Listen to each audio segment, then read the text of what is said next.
ભરૂચના સુપ્રસિદ્ધ યાત્રાધામ કબીરવડની છત્રછાયામાં નર્મદા નદીના કિનારે મંગલેશ્વર ગામ ખાતે પૂજ્ય મોરારી બાપુની રામકથાનું ભવ્ય આયોજન કરવામાં આવ્યું છે। ભરૂચના સુપ્રસિદ્ધ યાત્રાધામ કબીરવડનું અનેરું મહત્વ રહેલું છે। કબીરવડ યાત્રાધામ યાત્રાળુઓનું આકર્ષણનું કેન્દ્ર છે।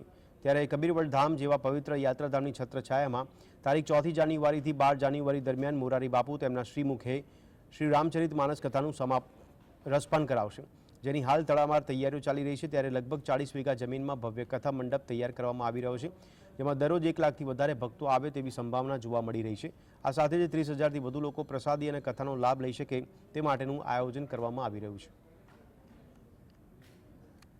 રૂડો કબીર સાહેબનો પ્રસાદ લે આવા રૂડા હેતુથી, આમાં બીજો કોઈ હેતુ નથી।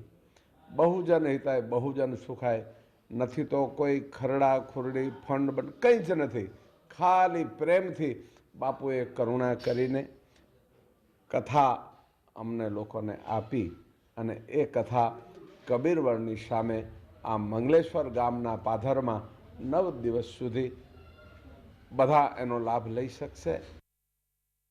કબીર પંથ ઉપર મોરારી બાપુએ બહુ કરુણા કરી અને અમને જે આ કથા આપી એની તૈયારીઓ ત્યાં ફૂલ ચાલી રહી છે અને આજુબાજુના ગામોનું સાહેબના તેમજ રામચરિત્ર માનસ કથાનું બધાને રસપાન થાય, બધાને એનો લાભ મળે એ હેતુથી આ બાપુએ અહીંયા આગળ કથા